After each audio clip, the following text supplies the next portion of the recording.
오늘 옷깃만 스쳐도 지중한 인연이라고 하는데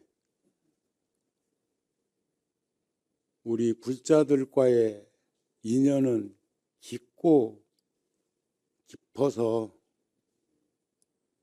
또 BTN 불교 텔레비전과 인연도 엊그제 맺은 인연 같은데 20년이 지났습니다. 저도 95년도에서 98년도까지 전무사장 했습니다.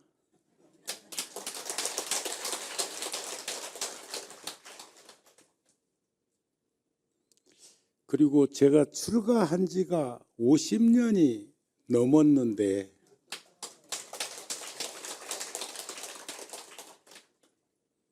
며칠 전에는 제가 16살 때 살았던 절, 그러니까 양산 통도사 가기 전에 있었던 절에 또 15살 때 살았던 절엔 금년 초에 부천 시청 불자 모임에 법문하러 가면서 처음 떠난 지 50년이 넘은 마음을 내서 그 절에 가봤습니다. 인천 간석동에 있는 약사사라는 절이에요. 산은 그대로인데 논밭이었던 곳이 다 주택으로 바뀐 걸 보았고, 또 여기 신대방동 장안사라는 절에는 제가 16살 때 한 1년 정도 살았었는데, 통도사 가기 전입니다. 그곳에 가서 법문을 하는데 참 많은 생각들이 떠올랐습니다. 그러면서 불현듯 출가한 지가 50년이 넘었는데 오늘 우리 국장이 소개할 때 말한 것처럼 다양한 곳에서 어느 때는 대들보 역할도 하고 어느 때는 기둥 역할도 했고 어느 때는 석가래로 돌아가기도 하고 이젠 주춧돌이나 또는 내 머무르는 곳에 쪽마루판이 되어서 많은 분들에게 편안함과 넉넉함을 가질 수 있는 쉼터가 되어야 되겠다 하는 생각이 요즘 내려놓은 생각입니다.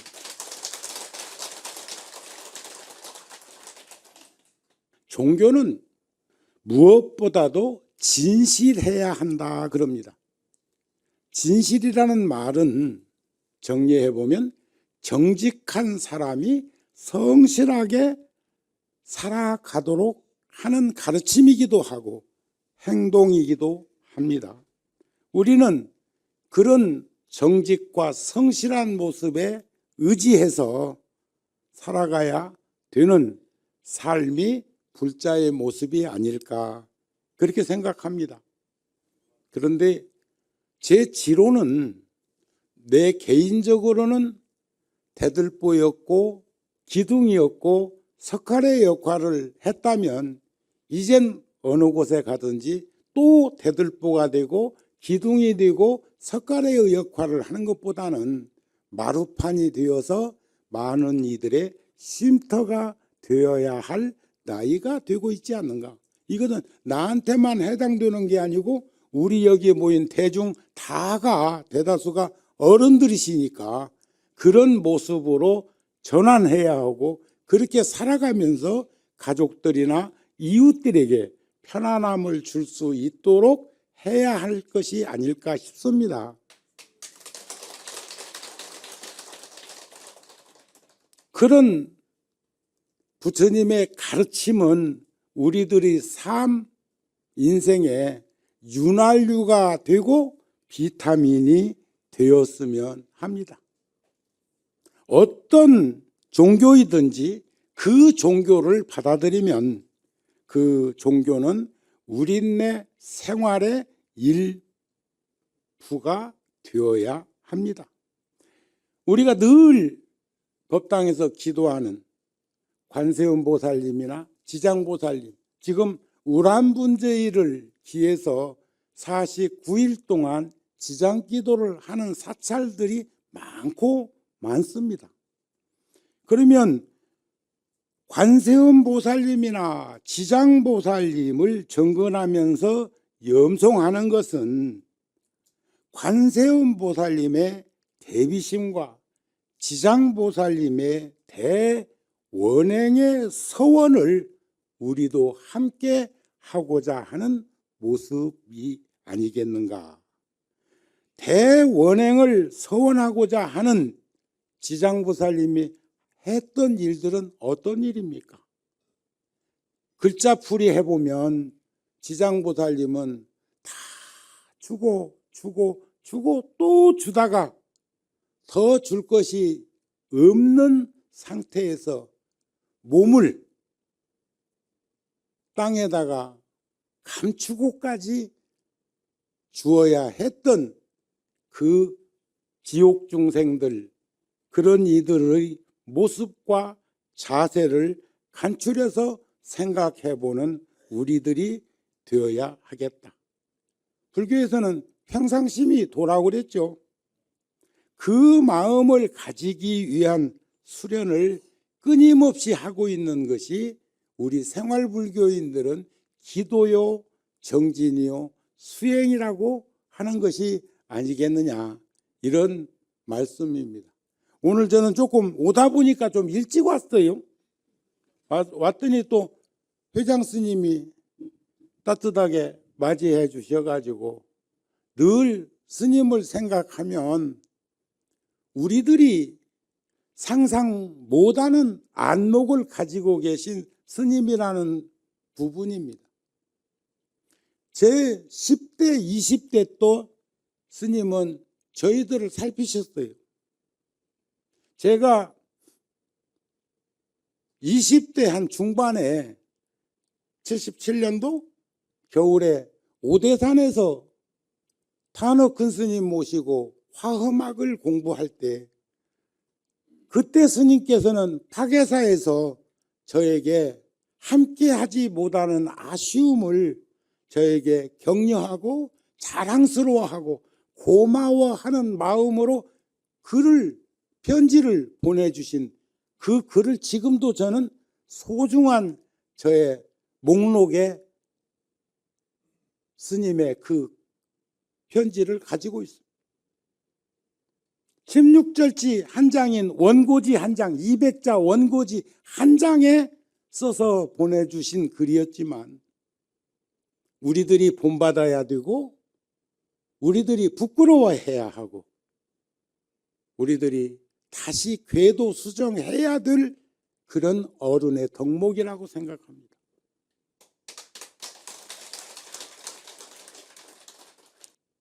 어른 스님들의 그늘에서 자상한 가르침을 자양분으로 삼아서 성장할 수 있었던 마지막 세대입니다. 왜냐하면 아날로그 시대가 디지털로 바뀌고 디지털이 또 제 4차 혁명의 시대를 지금 목전에 두고 있다고 안 합니까? 상상할 수 없을 것만큼 변화되고 있는 걸 우리는 적응하기가 난제예요. 여러분들 손에 쥐고 있는 전화기 얼마나 사용할 줄 아세요? 저는 전화 받는 것, 전화 보내는 것, 또 제가 카톡 만들어 본 일은 없고 상대방이 카톡에 등재되어 가지고 나에게 카톡을 보내면 답장하는 정도. 과거에는 음성으로 전화기를 녹음을 남겨놨다면 요즘은 그냥 문자 정도는 두 손으로 해가지고 보내는 수준. 그 정도는 해. 하지만 아직도 컴퓨터에서는 이메일을 작성해서 보내주는 적은 없어. 그쪽에서 알고 나에게 편지가 오면 답신 정도 보내는 것, 자료 정도 찾는 것, 그것도 안 되는 이들도 있는가 몰라도. 예?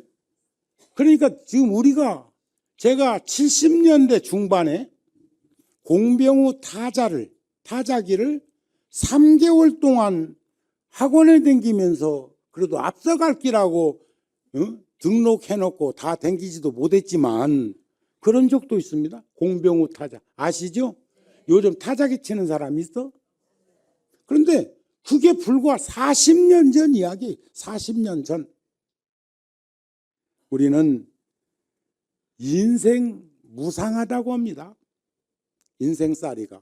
인생만 무상한 것이 아니고 삼라만상의 두두물물이 다 무상해. 전에도 한번 여기 와서 내가 그런 말씀 드린 적이 있어요. 찻잔이 이뻐. 잠시 바라볼 수는 있습니다.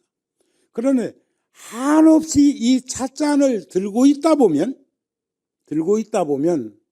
이 손은 부자유스러워집니다. 먼 일을 다시 할 수가 없어. 왜냐하면 찻잔에 내 손이 붙들려 있기 때문에 그렇습니다. 이것을 내려놓으면 이 손은 이렇게 자유롭습니다. 뭐든지 할 수 있습니다. 그리고 필요하면 또 들 수 있습니다.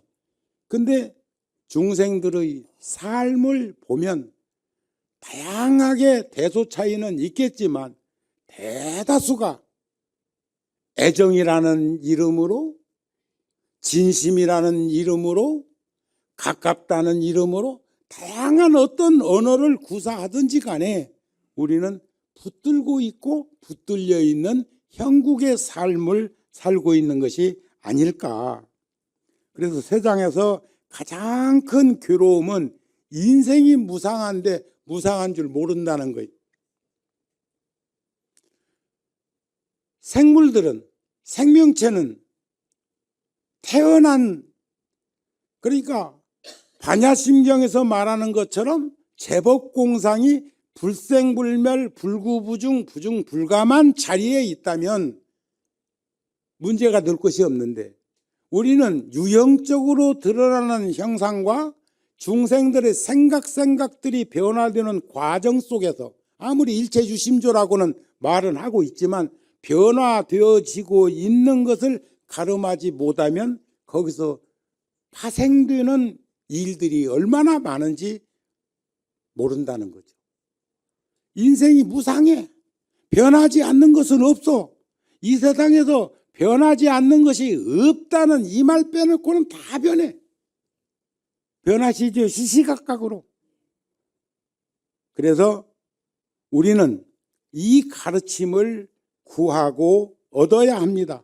그러기 위해서는 넉넉한 마음으로 살아가면서 아까 모두에 말씀드린 것처럼 내 개인적으로는 어느 때는 내가 그 단체나 조직이나 그 공동체에서 대들보 역할을 했을 때도 있고 처음부터 대들보는 아니야.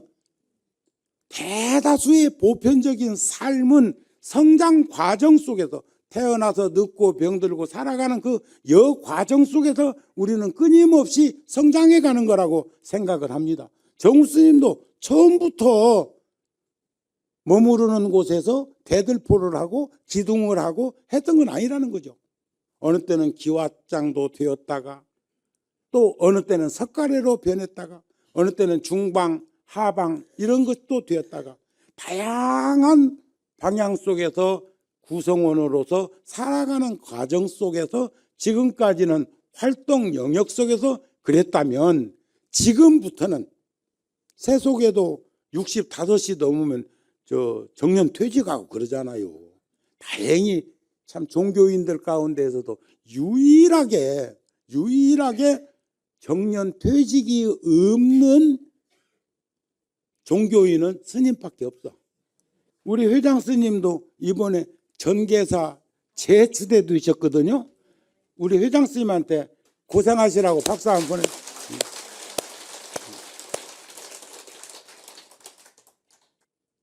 이해가 되시죠?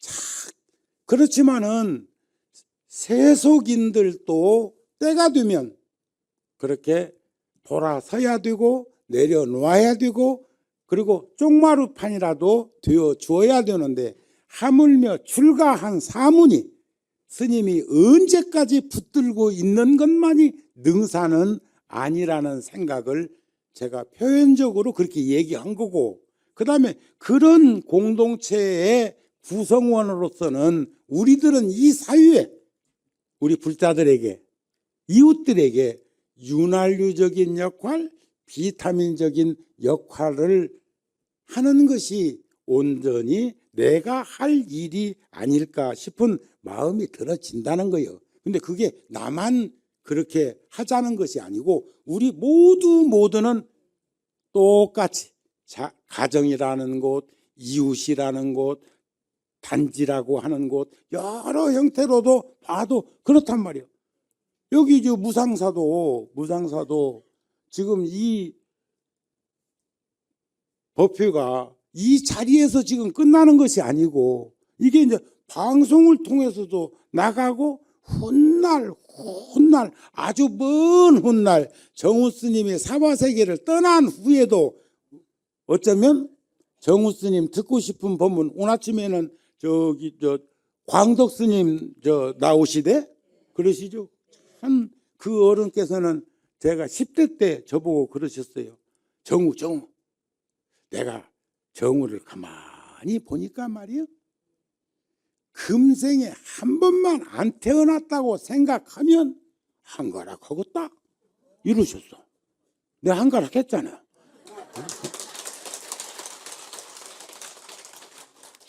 그러면 무상한 이치를 세상에서 가장 큰 괴로움으로 알게 되었거들랑 이 네 가지를 우리는 유념할 필요가 있다. 첫째, 가르침을 아무리 들어도 실증 내지 않으며, 아무리 많이 들어도 가르침을 들어도 실증 내지 않으며, 아이고 나 그걸 그 정도는 안다.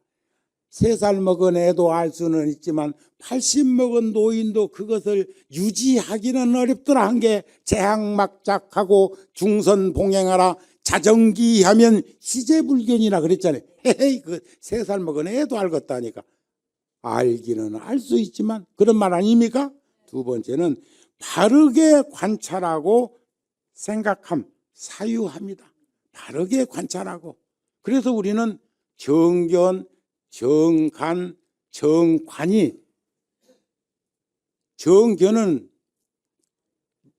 인식기관으로 보는 걸 정견이라고 그럽니다. 그 다음에 간화선 할 때 볼간자는 수행 정진으로 찾아가는 거죠. 관세음보살님의 관조, 볼관자는 지혜로, 불이 이렇게 훤히 지혜광명이 드러나면 우리가 보려고 안 해도 다 보이잖아요. 보여 안 보여? 자, 우리는 바르게 관찰하고 사유하며, 세 번째는 가르침을 따라 능히 실천하는 거예요. 실천, 덕목. 그리고 우리는 불교를 믿는 이들은 신앙인이 아닙니다. 신행인이요. 믿을 신자, 행하랑자. 우리는 신앙인이 아니고 신행인. 신앙은 상대를 갈구하면서 그쪽에다가 목매는 것을 신앙이라고 그럽니다.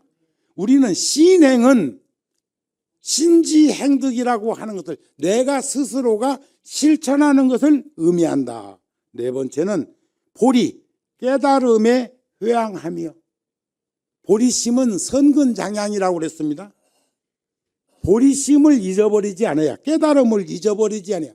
부처님께서도 왜 이 세상에 오셨습니까? 하고 물으니까 계시오입이라고 그랬어.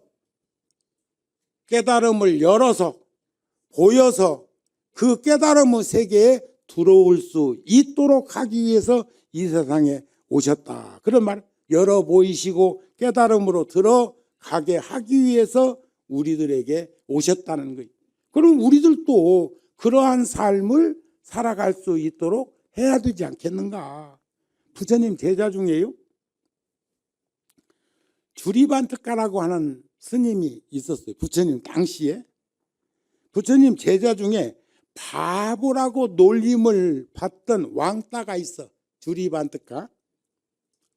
그런데 부처님께 하소연을 합니다. 아까 말씀드린 것처럼 우리는 어른 스님들의 자비문 중에서 그늘에서 자상한 가르침을 자양분으로 삼아서 성장했어. 그 세대가 어쩌면 내가 느끼기에 내가 마지막 세대 같아. 왜냐하면 내가 그렇게 못 살고 있어. 아니, 스님은 20대 중반인 정우에게 탄어 스님 모시고 오대산에서 화엄경 공부하는 것을 칭찬하는 편지를 보내주셨단 말이에요. 그게 그늘이에요. 그게 자상한 가르침이에요. 그게 자양분이에요. 그랬는데 그것을 우리는 너무 쉽게, 그리고 요즘은 카톡이나 문자 보내는 정도 가지고는 상대가 감격 안 해요. 예? 요즘도 가끔 문자로 써서 편지도 보내고. 월한 오스님이요. 불현듯 그런 생각 나네. 제가 구룡사에서 화엄경 살림법회를 5년 했습니다. 백고자를 5년 했는데 어느 시점에 되니까 노스님이 서울에 천막법당이었을 때도 스님 하면 오셨는데 안 오시는 거예요. 그런데 안 오시는 연유가 뭐냐? 이젠 자네가 중심이 되어서 살으라는 거예요. 언제까지 상속받으면서만 살라고 그러냐? 유산상속이 주는 거 얻어먹고 살라고 그러냐? 그런 말씀 아니겠어요? 그래서 백고자를 마치고 통도사 가서 며칠 제 방에 머무르면서 어른 스님께 칭찬도 받고 격려도 받고 또 내 하고자 하는 그런 꿈도 말씀드리고, 그러면서 일산에 있는 열애사 지으려고 하는 그런 말씀도 드렸거든요. 그리고 내일이 동지요. 그래가지고 오늘 저녁에 막비행기 정도 타고 와서 혼수 상태로 구로동에 있는 큰 종합병원에 계시는 불자를 못 보고 못 알아들으실지 몰라도 오는 길에 거기 들려서 문병하고, 그리고 이제 구룡사 오는데 여차한 일도 있었어요. 염주 걸은 개인 택시가 병원 앞에 서 있는 나에게 손드니까 차가 슬그머니 와서 쓰더니 어디로 가냐고 묻길래 양재동 간다고 하니까 휙 그냥 가버렸어.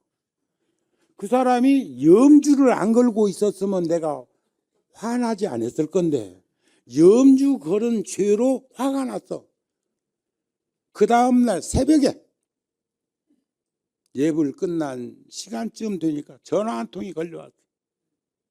월한 노스님이 전화하셔갖고 정우가 잘 올라갔나? 예, 스님 잘 왔습니다. 들어가라고 하고 털커덕 전화를 끊으셨어. 거기에서 천가지 만가지 상념이 쫙 사라졌어.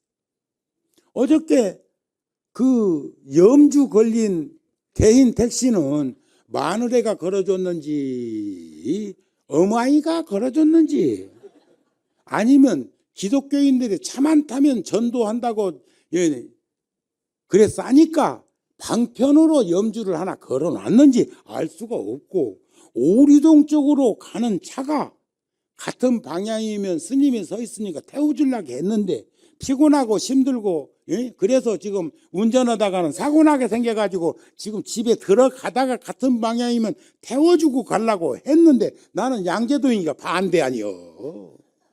그래서 미안하다는 말도 못하고 그냥 갈 수도 있었는데 그 사람을 향해서 염주 걸었다고 나는 속인만 또 못한 생각을 분출하면 되겠나? 노스님의 그 새벽 같은 동지는 1년의 마지막 시간이자 첫 시간입니다. 우리가 자시의 마지막 시간이자 첫 시간을 맞이하는 것처럼 하루의 첫 시간은 자축인묘, 자시고 1년의 첫 시간이자 끝 시간은 우리가 동지라고 표현하죠. 그 어른 스님의 전화 한 통화, 만사가 다 풀어져 버렸어. 도리어 그 사람에게 미안했고 그 운전사에게 고마운 마음이 들어지더라.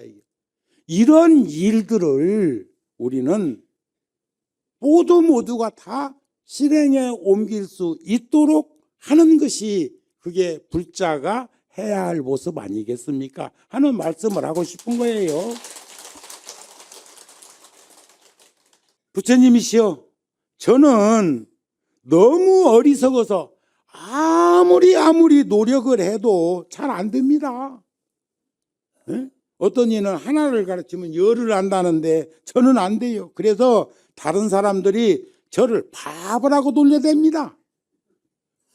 어떻게 하면 저도 다른 사람들처럼 수행할 수 있겠습니까? 그리고 부처님께서 말씀하시기를 걱정하지 말아라. 줄이 반뜩이야. 스스로, 자기 스스로가 어리석은 줄 아는 사람은 이미 어리석은 사람이 아니다. 응? 참으로 어리석은 자는 자기 스스로가 어리석다는 사실조차도 모르는 사람이다. 그런 사람 많습니다. 그 전에 젊었을 적의 기억인데 요즘은 이제 많이들, 그리고 요즘 청문회 할 때 보니까 술 한잔 먹고 운전하다 걸렸다가 낭패당하는 일들 많더만. 그런데 사람들이 보면요, 한두 잔 먹었을 적에는 대리운전이나 차 놓고 택시 타고 가야지 하다가 3잔, 4잔, 5잔으로 늘어나면 괜찮아요 하고 운전대에 앉는다네. 우리 거사님들은 경험 없어? 응?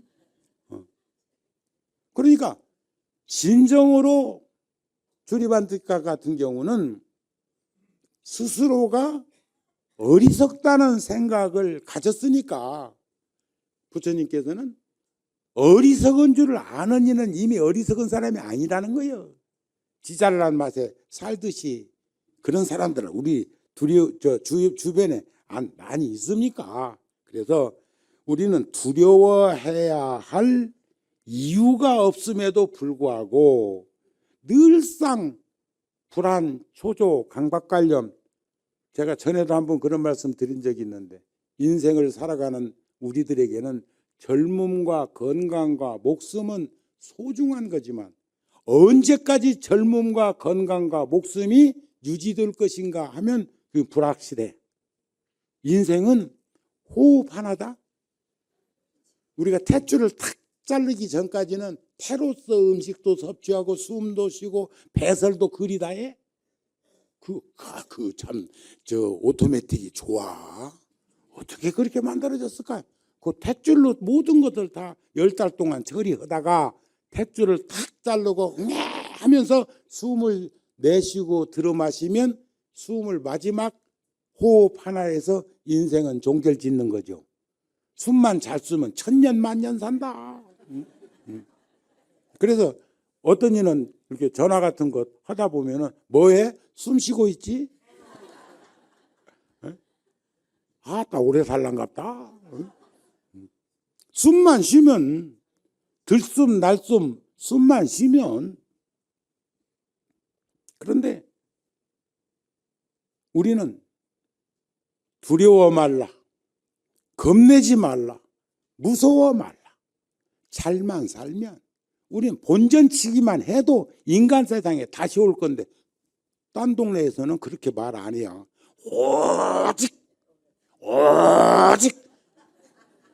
오직 그분만 재림한다네. 뭔 말인가 이해가 되시죠? 근데 우리는 육도가 있어. 육도. 지옥, 악이, 축생이라는 사막도가 있고 아수라, 인간, 천당이 삼선도가 있는데 이 육도를 업력에 의해서 윤회한단. 두려워 말라, 겁내지 말라, 무서워 말라. 본전치기만 해도 인간 세상에 다시 온다. 우리 다음 생에 만날 거라. 그만둘 거라. 다음 생에 옷깃만 스쳐도 지중한 인연인데 우리 다음 생에도 보면서 삽시다.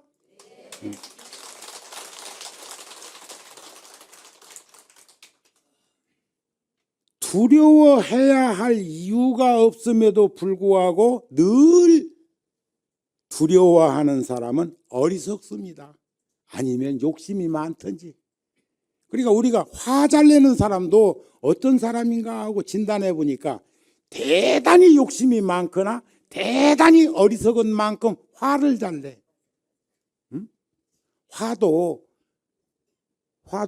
속으로 화내지 말고 화내려면 겉으로만 내. 바람이 불면 파도 치듯이 해도 수심은 잠잠한 것처럼 화를 내면 괜찮은데 속까지 뒤집혀가지고 뭔 일 나? 아셨죠? 절대로 속까지 뒤집히면 안 돼. 어른은 화를 낼 줄은 알아야 하지만 속까지 뒤집히는 화는 내지 마라. 저는 그걸 믿습니다. 두려워해야 할 이유가 있는 것은 두려워하지 않는 사람도 있어. 가봤냐? 죽어봤냐? 이런 식으로 대단히 어리석어. 두 사람 다 가야 할 그 길에서 벗어난 사람이야. 티베트 속담에 그런 말이 있다. 살아서는 죽음을 두려워하고 죽음을 목전에 두고는 죽음을 두려워 말라. 잘 산 사람은 이사 가는 건데, 새집째 가서 가는 건데, 아니 집 팔아서 전세로 사골세로 차 앞돌아서 압류당해가지고 노숙자로 전락하는 거야. 기가 막힌 일이지만 내가 잘 살아가지고 30평 살다가 100평짜리로 옮기는데 거기서 두려워하고 겁내고 무서워할 것이 뭐 있어? 무엇 때문에 벌벌벌벌벌 떨었다? 인과를 믿고 윤회를 부정하지 않는다면 우리는 그 부분에 대해서 넉넉해지지 않겠는가 싶은 마음을 불자들에게 전해드리고 싶은 겁니다. 그리고 티베트 속담에 그런 말이 있다는 거예요. 살아서는 잘 살아야 되니까 인과를 믿고 윤회를 부정하지 않는 사람으로서 선인선과 악인악과라는 그런 마음을 제어하기 위해서 두려워하라. 살아있을 때는 두려워하라. 그러나 죽음을 목전에 두고는 죽음을 겁내지 말라. 왜냐하면 잘 살았는데 지금 새 집으로 이사가는 판인데 이해가 되셨지요? 행복한 삶을 바라건만 우리는 슬픔과 괴로움이 늘 따라다닙니다. 슬픔과 괴로움을 피하려 하지만 오히려 우리는 그 슬픔 속으로 뛰어들어. 분화방처럼. 이 육도 중생 가운데 분화방은 불을 꽃인 줄 알고 뛰어들었다 타 죽고, 아귀는 맑고 깨끗한 물을 불로 봐가지고 거기 물을 못 마셔가지고 고통과 괴로움을 겪는다네. 그렇잖아요. 그럼 우리는 아귀여 축생이요. 티베트 스님 가운데 쇼파 림포체라고 하는 스님이 있어. 그러니까 그 쇼파라고 생각하고 림포체요. 그 스님이 한 말 중에 이제 안 잃어버리겠지. 나에게 주어진 질병은 나쁜 업과 불행을 쓸어버리는 빗자루. 그랬어. 빗자루. 내가 과거에 지은 나쁜 업의 결과는 언제 어디서든 분명하게 받게 돼 있어. 그게 그 인연이 도래하지 않고 기회가 뭐해서 그렇지, 나쁜 짓을 하면 반드시 그것을. 근데 어떤 사람은 저기 어떻게 저런 인생을 사는데도 그냥 부귀영화를 누리고, 아이고 천인은 참 부처님 금쪽 같은 이 몸 같은 인생을 살고 있고 보살행을 하는데도 왜 저렇게 어려움만 자꾸 도래하는가 하는 생각을 가지면서 그거 인과도 못 믿겠다 생각할지 모르지만 아니야. 도래하지 않아서 그래. 때가 안 돼서 그래. 잘 살면 반드시 그 홍복은 나에게 온다는 거예요. 그걸 믿으셔야 합니다. 금생의 이 몸으로 그 결과를 받게 되었구나. 도리어 긍정적으로 아이고 언제 받아도 받들러 먹어도 금생에 지금 왔다고? 여러분들은 누구한테 돈 빌려주고 돈 띄면 전생에 빌려 쓴 거 갚았다고 생각하는 게 낫겠소? 다음 생에 그 빚을 받으려고 저 빚 놨다고 하는 게 낫겠소? 어떤 게 낫겠소? 복졌다고 생각하는 게 지혜로운 거요. 그러면 전생에 빌린 것을 여지껏 안 갚고 피해 댕겼단 말이요. 그렇잖아요. 자, 만일 금생에 그 업을 받지 않는다면 금생에 사막도의 저 저급한 세상에 태어나 얼마나 힘들고 괴롭고 고통스러울까, 그런 세상을 살을까 생각하면 참 보통 일이 아니요. 그런데 금생에 병들고 가난한 세상에 산다 하더라도 나는 빗자루로 지금 쓸어내는 그런 기분으로 쓰레기 치우는 그런 마음으로 산다면 훨씬 낫지 않을까 싶은 마음이 들어지기도 합니다. 그래서 우리는 시간을 헛되이 보내지 않았으면 합니다. 옛 스님께서 말씀하시기를 그대들이 만약 네 서 있는 자리 입각지에서 내가 해야 할 일을 분명히 해두지 않으면 훗날 후회하게 될 것이다. 그러니까 정우 스님은 나한테 자기 암시를 통해서 끊임없이 반복한 게 오늘 뭐였죠? 그동안 네가 작은 공간에서는 태들보 역할도 한 적이 있고 큰 공간에서는 기준 역할을 또 한 적이 있고 또 어느 공간에서는 대들보 기둥 역할이 아닌 석가래 역할도 했을 것이다. 그렇다고 해서 지금 남은 시간이 얼마일지는 모르지만 그 시간까지도 나는 대들보야, 나는 기둥이야, 나는 석가래는 할 수 없어 한다면 작은 공간에 갔을 때 큰 공간에 대들보가 오면 그 집 하중을 못 견뎌서 무너진다, 허물어진다, 부서진다, 사고 난다, 인생 망친다. 그런데 차라리 내가 내 공간에 대들보였더라도 기둥이었을 때도 때가 되어서 이런 기둥도 쪽판을 내면 마루판 되잖아요. 지금 여러분들이 앉아 계신 이 마루판, 마루판 여기 마루네, 마루판에 앉으면 모두가 평등하게 앉을 수 있는 거 아니야. 지금 내가 오늘 여기 높은 자리에 앉은 것은 여러분들을 다 보기 위함이요. 저 의자에 앉아 계신 분들은 허리와 다리가 노병사로 나이 잡숴갖고 불편하기 때문에 배려한 거예요. 그것까지 시비할 수는 없다니. 똑같이 내려앉지 왜 의자 앉아있냐 그럴 거요. 나보고 밑에 와서 하라고 할 거요. 그렇지 않습니까? 3, 40년 지나가는 것은 순식간이야. 제가 아까 말씀드리잖아요. 내가 며칠 전에 관음제일 날 신대방동에 있는 장안사라는 절에 법문하러 갔는데 거기서 내가 살던 시절이 벌써 50년이 지났네. 금년 봄에 처음으로 그 절에 살다가 한 1년간 농사만 죽도록 일만 하고 부평 삼거리에 가물어 가지고 저 니아가에다가 질통 저 도라무통 수돗물 받아 가지고 거기까지 수도 안 들어오니까 절에까지 가져오기를 수십 차례를 하다가 그 절을 떠나 가지고 이제 그렇게 됐는데 그게 50년이 넘었더라요. 엊그제 같은데. 그러니까 여기서도 지금 마찬가지예요. 3, 40년 지나가는 건 순식간이요. 찰나지간이요. 천년 만년 그 숫자도 찰나지간인데 하물며 이 우주 과학자 중에서 그런 말 한 사람이 있었다.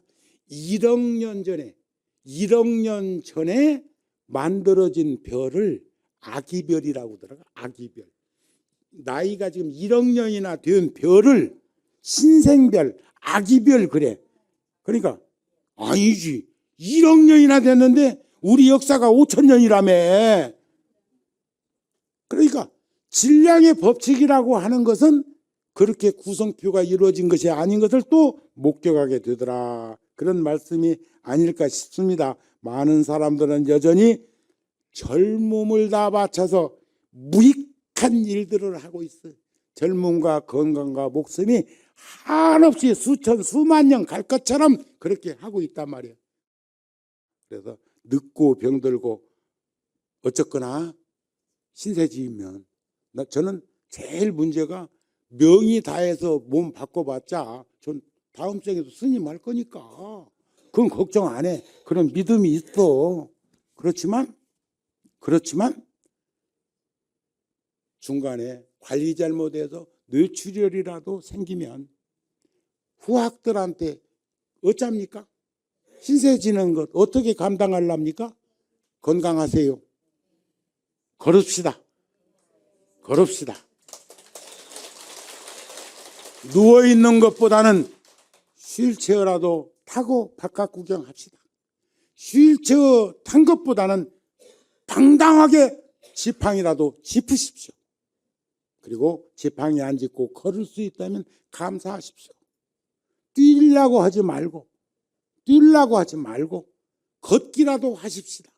그래서 후학들에게 큰 신세 안 지고 명대로 살다가 부처님 품 안으로 돌아갈 수 있는 우리들이 되었으면 합니다는 말씀으로 오늘 시간 마치겠습니다. 법회할 때 늘 편안하십니까 하고 묻습니다. 코로나 얘기를 안 했으면 좋겠는데 저도 이제 조금 지쳐갑니다. 코로나 얘기 한다는 것이. 지난주에 부처님 모신 날 법회를 모두 잘 하셨으리라고 봅니다. 이 언택트 시대에 그래도 BTN이 있어서 이렇게 방송으로나마 여러 불자님들과 함께 할 수 있다는 것에 감사를 드립니다. 제가 지난 조포일 날 이런 말씀을 드렸어요. 성인이 사바세계에 출현하시면 신이한 기적이 일어난다고 합니다. 눈을 못 떴던 사람이 눈을 뜨게 되고, 듣지 못했던 사람이 들리게 되고, 걷지 못했던 사람이 걷게 되고, 말하지 못했던 사람이 말을 하게 되고, 이런 신비한 기적을 많이 봅니다. 그래서 이 시대야말로 그런 기적이 일어나야 할 때가 아닌가. 하루빨리 이 코로나가 좀 멈춰서 모두가 다 마스크를 좀 자유스럽게 벗고 편안한 일상으로 돌아와야 되지 않을까. 그렇게 되기를 부처님의 위실력으로 그렇게 빨리 이루어지기를 간절히 기도를 드립니다. 오늘 제가 말씀드릴 주제는 깨달음에 차별 없다는 주제로 말씀을 드리고자 합니다. 불교의 목적은 깨달음, 즉 해탈입니다. 모든 고통에서, 윤회에서 벗어나는 것이죠.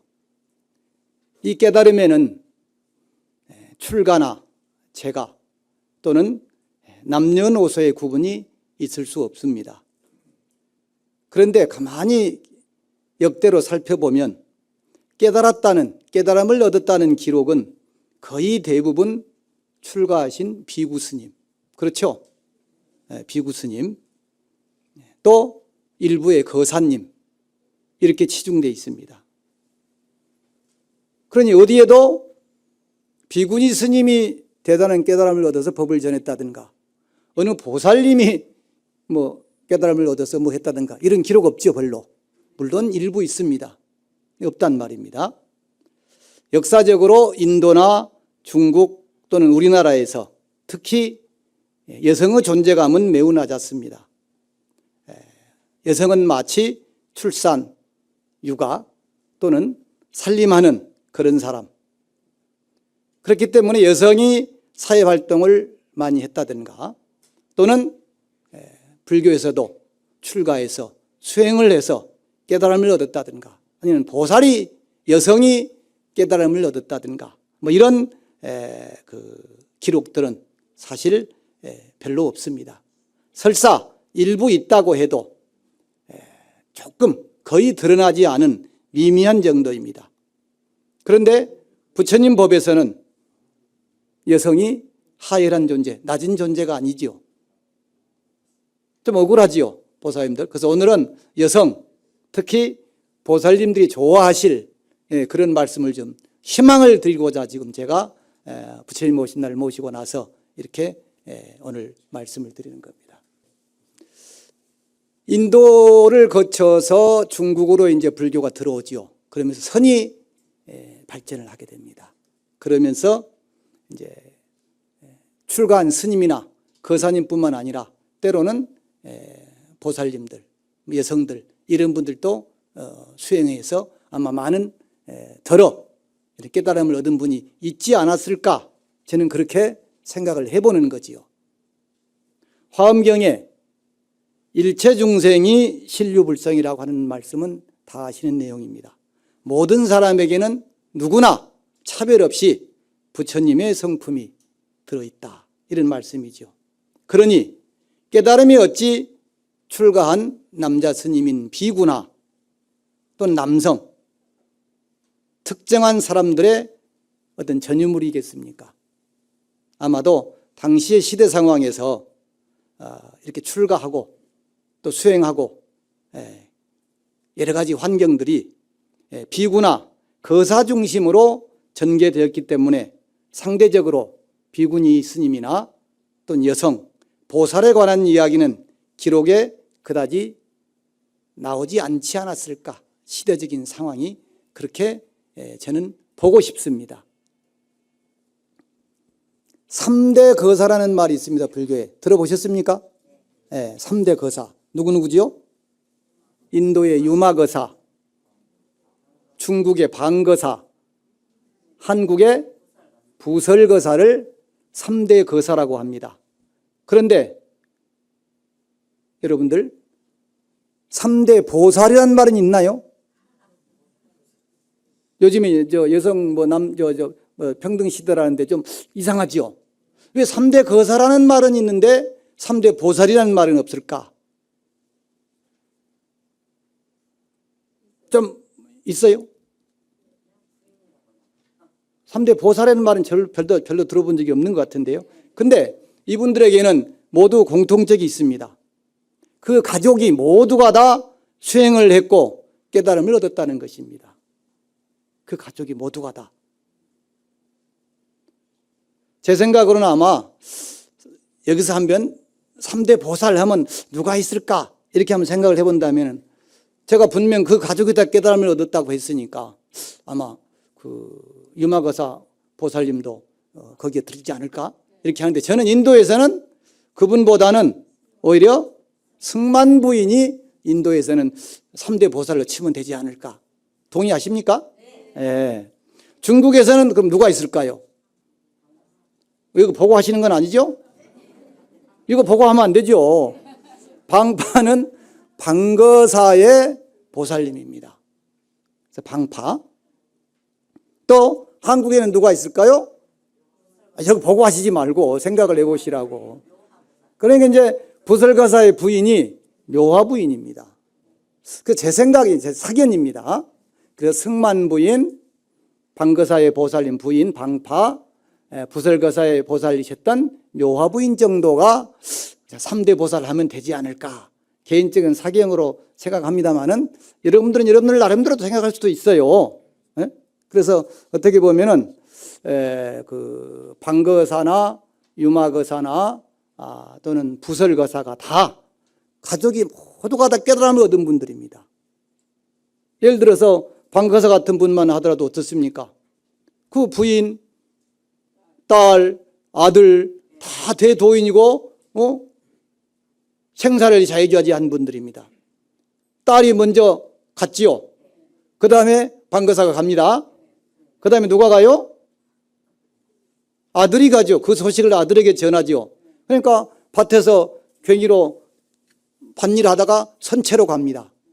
그러죠? 그 다음에 이제 그러면 방거사 부인은 갔어요? 안 갔어요? 갔어요? 지금도 몰라요. 갔는지 안 갔는지. 몰라요. 그래서 선문염송에 그 방거사의 부인인 방파에 대한 공안이 나옵니다. 이 방거사 부인은 이 세 가족이 다 간 뒤에 마을 사람들한테 작별 인사를 하고 호련히 자취를 감추었다. 그렇게 얘기 기록에는 그럽니다. 그러니까 지금도 살아 계신지 몰라요. 아직도. 여러분들 자료에 보시면은 선문염송 얘기가 나옵니다. 지금 그 자료에. 방파 임농문사 작제 유나 청소 의회양 방파 염소자 삽향개후운 회향요야 변출거 그랬죠. 방거사 부인이 농문사에 가서 이제 제를 모십니다.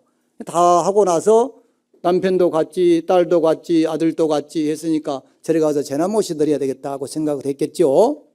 제를 모십니다. 그래서 유나 스님에게 회향하기 위해서 축원문을 청합니다.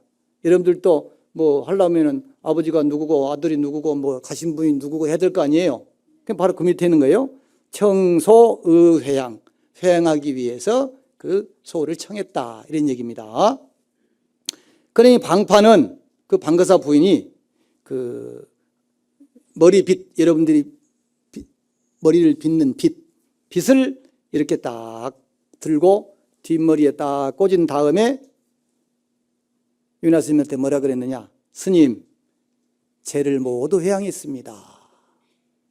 그 한마디 딱 하고는 유유히 저를 떠납니다. 대단하지요? 떠나요? 생사를 초월한 방파가 어찌 유나 스님의 글로 된 축원을 용납했겠습니까? 그래서 후대의 자수선사라고 하는 분은 이 부인을 칭송하면서 이 세상 어디에도 이런 풍류가 없다고 찬탄을 한 바가 있습니다.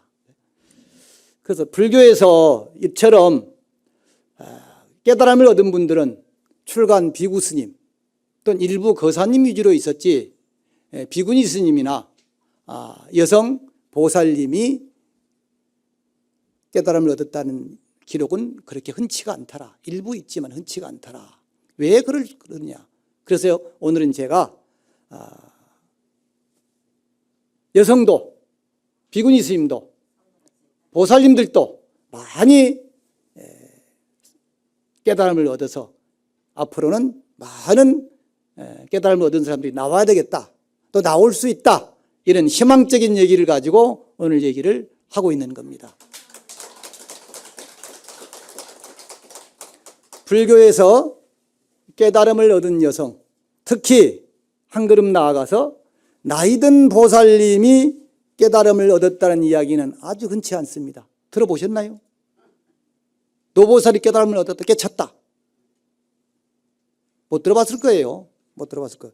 그런데 중국의 송나라 때 70이 넘은 노보살님이 깨달음을 얻었습니다. 그리고 가나선을 주창하셨던 대종고선사에게 인가를 받은 일이 있습니다. 그 서장이라고 하는 그 스님들이 배우는 그 선어록에 보면은 진국태분이라고 하는 그 편지 글이 나옵니다. 대스님께서 이 부인에게 보내는 편지 답글입니다. 그 부인이 바로 이분이에요. 허치성을 가진 노보살님이 살았어요. 70이나 됐어요. 70이. 이분이 본명이 법진입니다. 그래서 장태사라고 하는 분과 결혼을 했는데 30살 먹어서 남편하고 사별을 하게 됩니다. 그래서 홀로 자식 둘을 키웁니다. 가진 어려움 속에서도 이 보살님은 부처님을 열심히 믿고 기도 힘으로 그 원력으로 두 아들을 훌륭히 키워냅니다. 큰 아들은 요즘 말로 하면은 도지사가 됩니다.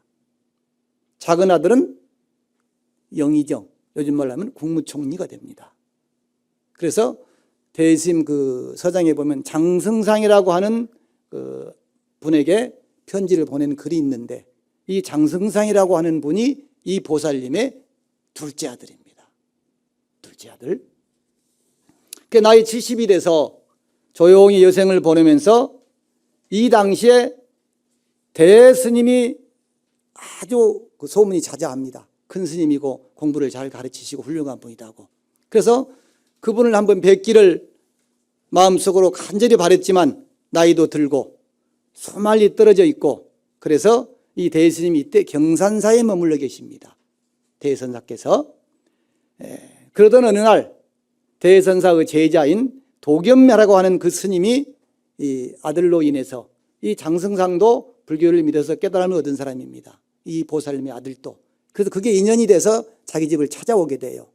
그래서 이제 도겸 스님에게 청합니다.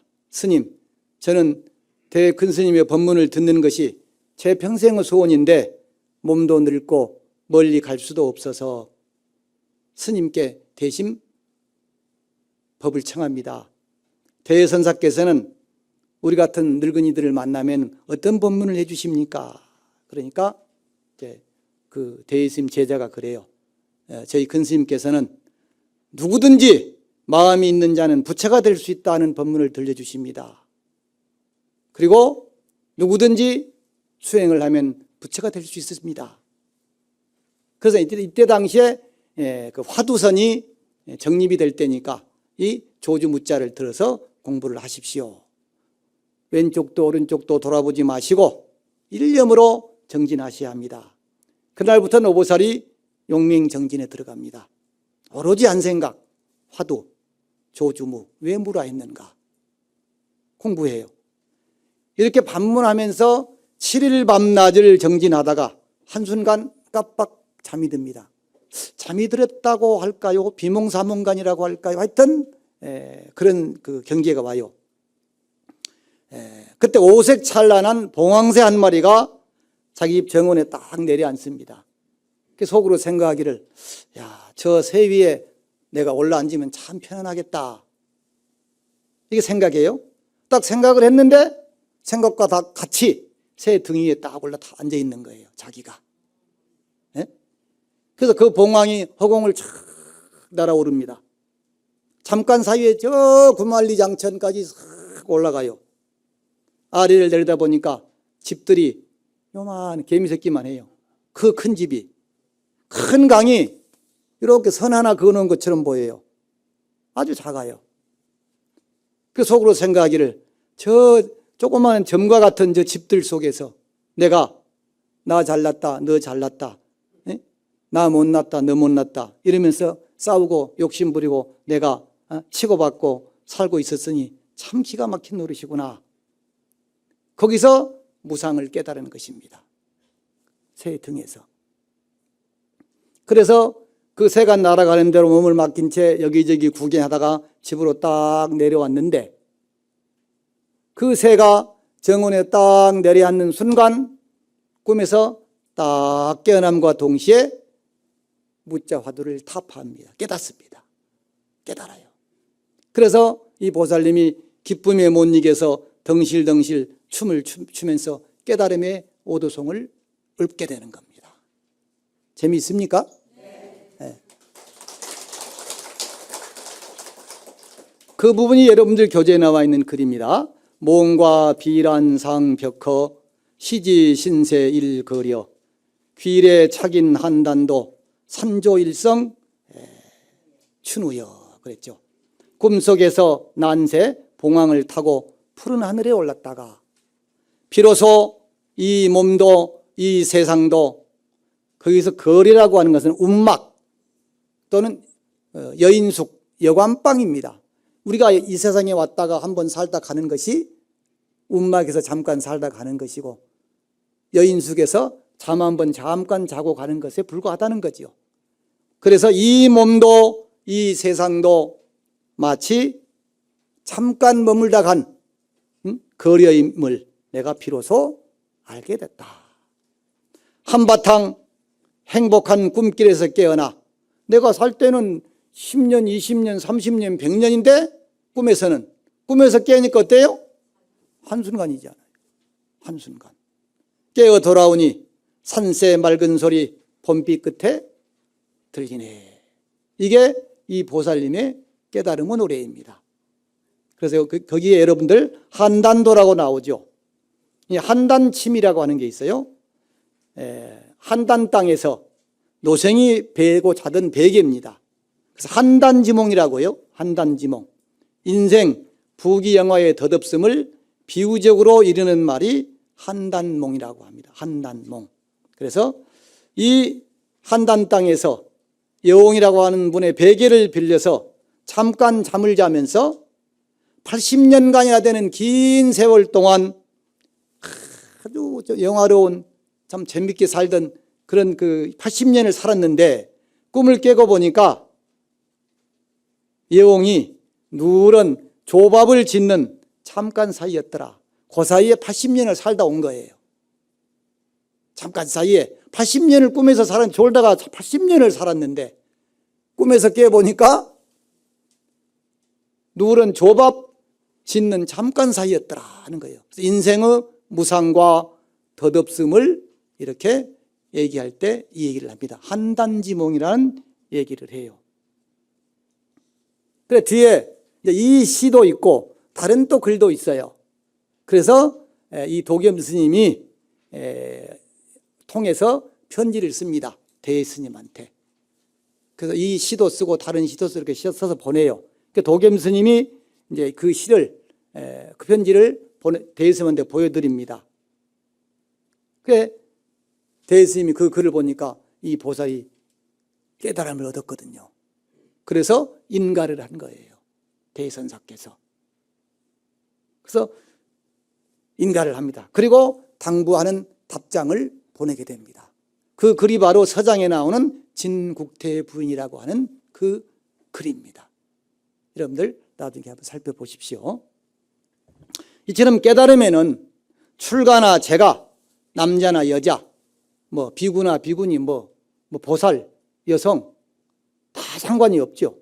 다 깨달을 수 있습니다. 차별이 없습니다. 그래서 제가 깨달음에 차별 없다고 주제를 말씀드린 겁니다. 오직 믿음을 가지고 철저한 정진을 필요로 할 뿐입니다. 우리가 비록 아무리 나이가 많이 들었어도 잠깐이라도 공부를 한 인연은 영원히 없어지지 않고 다음 생으로 이어집니다. 이런 믿음을 가지셔야 합니다. 공부해서 뭐해? 기도해서 뭐해? 아니에요. 욕심내서 사는 삶은 번뇌로 남아있지만 맑은 마음을 일으켜서 잠깐이라도 정진을 하고 기도를 하고 공부한 마음은 영원히 없어지지 않아요. 다음 생에도 이어져요. 그 내용이 지금 여러분들 유인물에 나눠드린 영명 지각 연수선사의 수계라고 하는 글에 나옵니다. 이 영명 연수선사는 7살 때 법화경을 딱 외우니까 그 양의 무리가 무릎을 딱 꿇고 들었대요. 그 출가하기 전이에요.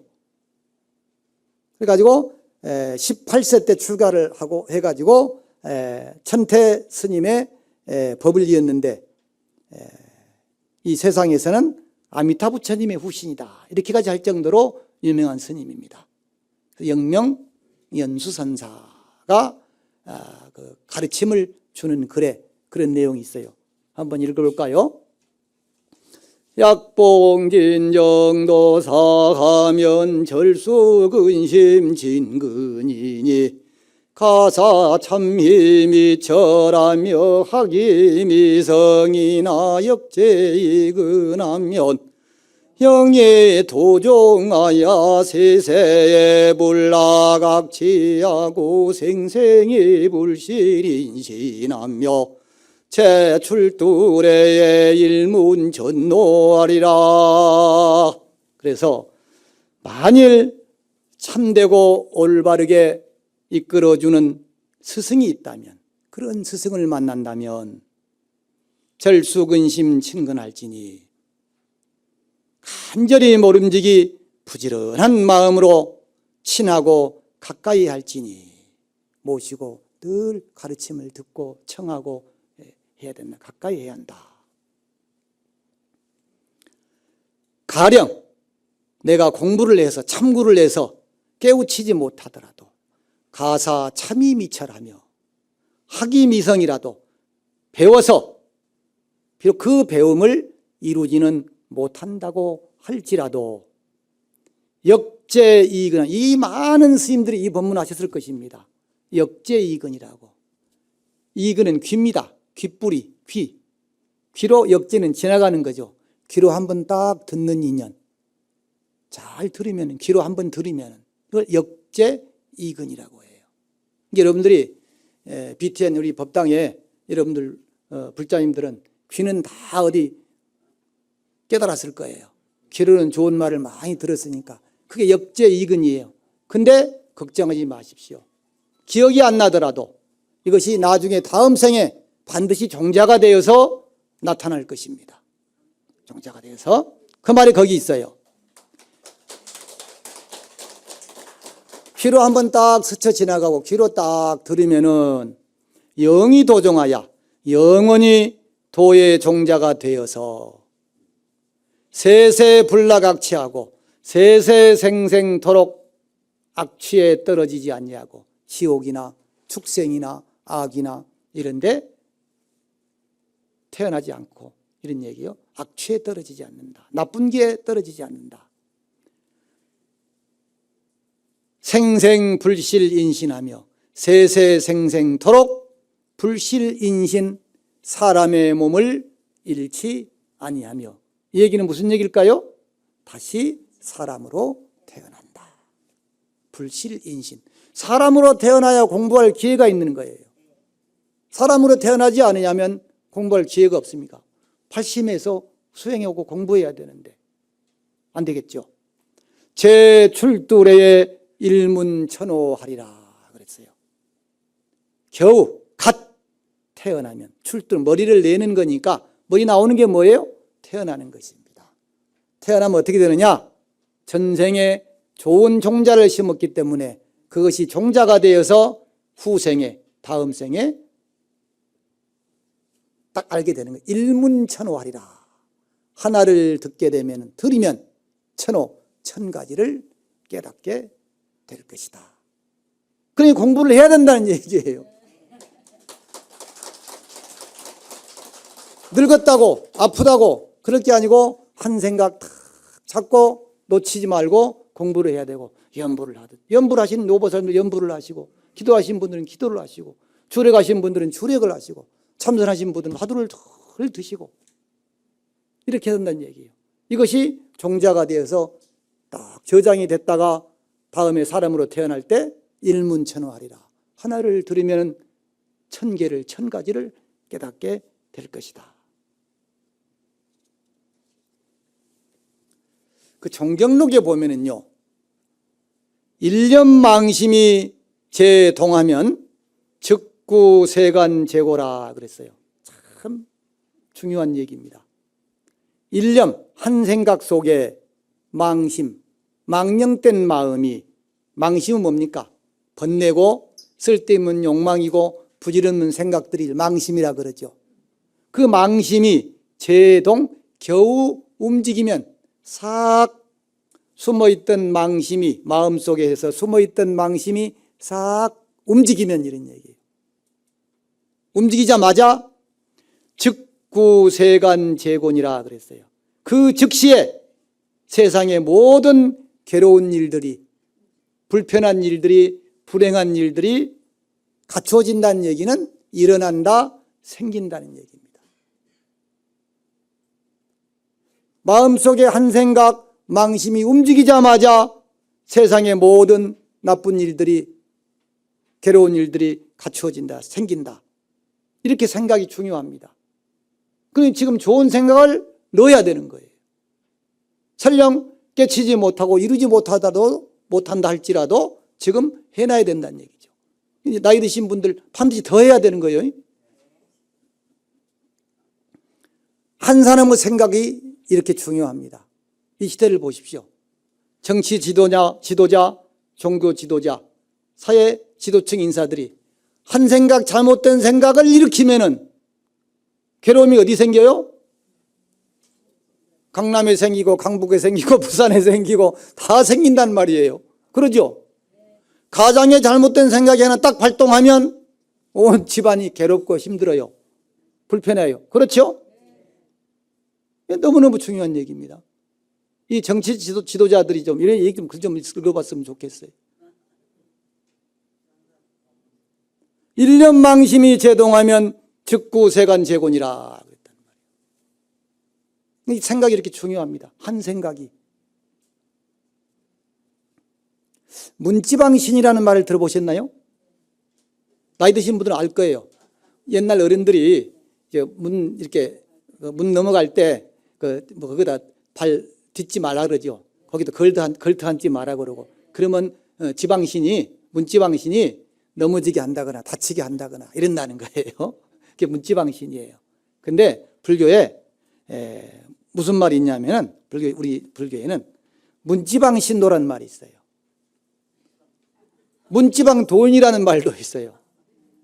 문지방신도는 뭐냐면은 이게 무상사인가요? 무상사 저 문지방 있나요 없나요? 요즘은 현대식 건물에 대해서 문지방 안에서는 기도도 열심히 하고 생각도 좋은 생각을 하고 이러다가 저 문지방을 넘어가면은 똑같아져 버려요. 이것을 문지방신도다 그래요. 수행자도 마찬가지입니다. 문 안에서는 방 안에서는 참선도 하고 좋은 생각도 하고 뭐 화도 안 내고 뭐 짜증도 안 내고 이러다가 그 문 열고 밖에만 나가면은 번지풍광이 솔 드러나는 거예요. 그래서 문지방도인이다 그러는 거예요. 문지방도인. 그래서 이 얘기는 무슨 얘기냐? 기도든 참선이든 염불이든 뭐든 문 밖에서 이루어져야 된다. 그래야 이 안에서도 원활하게 이루어지는 거예요. 여기서 하다가 밖에 나가서 안 하면은, 못 하면은 아무 소용이 없잖아요. 그럼 문지방신도예요. 이해가 되시죠? 네? 문지방신도. 그래서 생활 속에서 해야 돼요. 그러니까 저는 그런 얘기를 합니다. 어디 가서 법문을 하면은 법사는 이 자리가 수행의 자리이다. 왜? 여러분들한테 좋은 얘기만 하잖아요. 그럼 마음이 찔리잖아요. 저도. 그러니까 나도 남한테 화내지 마라, 남한테 보시해라, 남한테 뭐 베풀어라, 뭐 봉사해라 하면서 여러분들 속으로 그럴까요? 말하는 스님은 하고 있나? 그런 생각 때문에 저도 여기서 소름이 오싹오싹 돋는 거예요. 나도 못하면서 막 말을 함부로 할 수는 없잖아요. 그러니까 노력을 하는 거예요. 그래서 법사는 설법하는 그 자리가 바로 수행의 자리이다. 이렇게 저는 생각을 합니다. 도인에도 두 가지가 있어요. 화가 딱 나려고 할 때, 지금 내가 화가 나려고 하는구나, 화가 나고 있구나, 이렇게 알아차려서 더 이상 제2, 제3으로 발전시키지 않고 참고 정화하는 사람입니다. 그런데 평소에 화를 내던 습관이 늘 있어 왔기 때문에 그런 환경을 만나면 습관적으로 화가 팍 일어나는 거예요. 그러죠? 화가 나요. 습관적으로 납니다. 근데 일어나는 순간 딱 알아차리고 거기서 딱 멈추고 정화하는 사람, 이런 사람을 뭐라고 하느냐? 초보도인이다 그래요. 뭐라고요? 이제 초보점 도인이 됐다 이런 소리예요. 초보도인이다 그래요. 초보도인. 그런데 싫은 소리를 하든 좋은 소리를 하든 일체 영향을 받지 않고 마음이 편안한 사람이 있어요. 이런 사람을 뭐라고 하느냐? 본분도인이다 그래요. 뭐라고요? 본분, 마음속에 그대로 여의한 도인이란 얘기예요. 여러분들은 어디에 속해요? 초보도인도 안 되죠 아직은. 무슨 초보도인이에요. 알아차리지도 못하는데 화가 나는 순간 화를 내버리고 또 뭐 더 내버리고 그러잖아요. 그러니까 초보 도인이라도 좀 됐으면 좋겠는데 번분 도인은커녕 이제 초보 도인이 좀 되려고 해야 돼요. 공자님이 이순이라고 하는 말을 했죠. 60에. 그러니까 60 다 웬만하면 넘으시죠. 오늘 참석하신 분들이 넘으셨으니까 이순이 됩니까? 이순이라고 하는 말은요, 무슨 얘기를 들어도 다 안에서 소화시켜버린다는 얘기예요. 화도 안 일어나고 짜증도 안 나고, 아, 그렇겠구나. 아, 그렇구나. 이렇게 되는 거예요. 근데 요즘에 제가 뭐라 그런 줄 아세요? 요즘 이순은 그런 이순이 아니다. 60이 넘으면은 지 귀에 좋은 소리만 들으려고 한다. 그런 이순으로 변했다. 바뀌었다. 나이 드신 분들 보세요. 더 해요? 싫은 소리 못 해요. 칭찬하는 소리만 해야 돼요.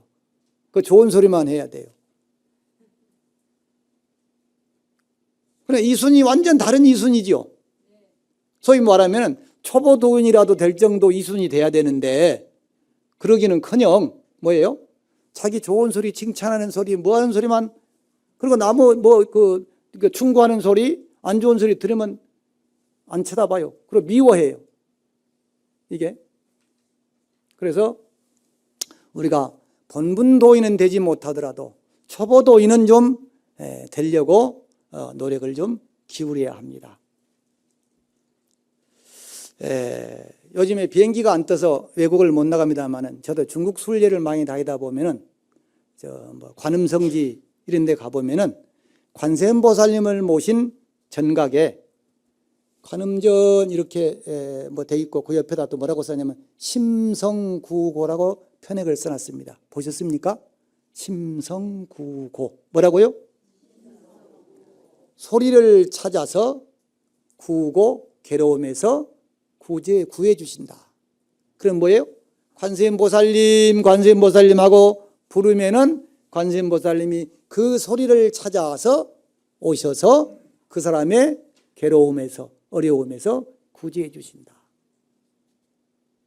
그러니까 관세음이잖아. 세상은 소리를 다 마음으로 들으시잖아요. 그 소리를 찾아서 당신을 찾는 또는 고통의 소리를 찾아서 구해준단 말이에요. 구고 괴로움에서 구해주신다. 이 말은 관세음보살님이 당신을 찾는, 자신을 찾는 중생들의 소리를 들으시고 그 중생을 찾아서, 그 소리를 찾아서 고통에서 구해주신다는 말씀입니다. 저는 그 글을 보면서 불자들이 기도하는 마음과 동시에 살피는 마음을 갖춰야 한다는 것을 느꼈습니다. 관세음보살님하고 기도를 하면서 스스로 끊임없이 내가 관세음이 돼서 내 주변을 살펴야 한다는 것입니다. 바라기만 하면 안 되니까 나도 원했으면 나도 원한 만큼 내 주변을 살펴서 내가 관세음이 되지는 못할 망정 작은 관심, 작은 배려로 내 주변이라도 좀 편하게 해줘야 될 거 아니에요. 근데 구하기만 하고 찾기만 하지 그렇게 내 주변을 살피는 사람은 흔치가 않더라. 내가 지극정성으로 부처님이나 관세음보살을 구하고 찾듯이 나 또한 나 아닌 다른 존재들의 아픔과 그 소리에 귀를 기울이고 관심을 가져야 한다는 것입니다.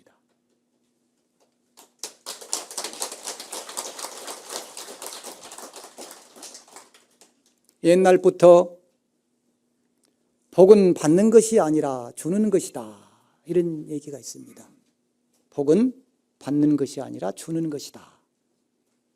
만약 복을 나누지 않고 받기만 한다면 그 복은 화가 돼서 돌아오게 됩니다.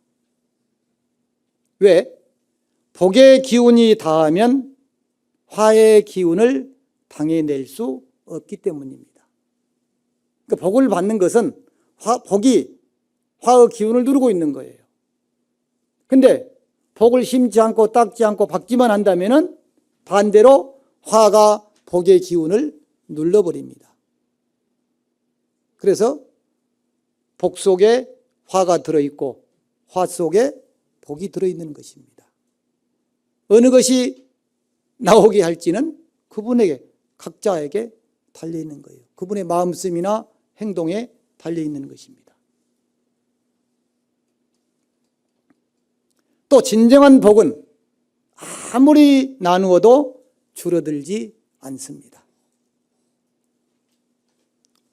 우리가 촛불을 켜서 다른 촛불에 붙여준다고 할지라도 처음에 촛불은 전혀 상관이 없습니다. 그대로 타고 있어요. 환하게 타고 있어요. 이처럼 참다운 복이나 진리는 아무리 주어도 줄어들거나 변하지 않습니다. 왜냐? 복의 성품은 무한하기 때문입니다. 복의 성품은 무한하다. 근데 사실 이런 행동들도 아까 말씀드린 것처럼 자신에 대한 믿음, 부처님에 대한 믿음, 진리에 대한 믿음이 있어야 뭐든지 힘들고 어렵지만 실행할 수 있는 것이죠. 그러니까 아까 말씀처럼 문지방 신도가 돼버리는 겁니다. 여기서는 나가서 앞으로 해야지 하다가 저기만 딱 나가면은 다시 도로 똑같이 돼버리는 거죠.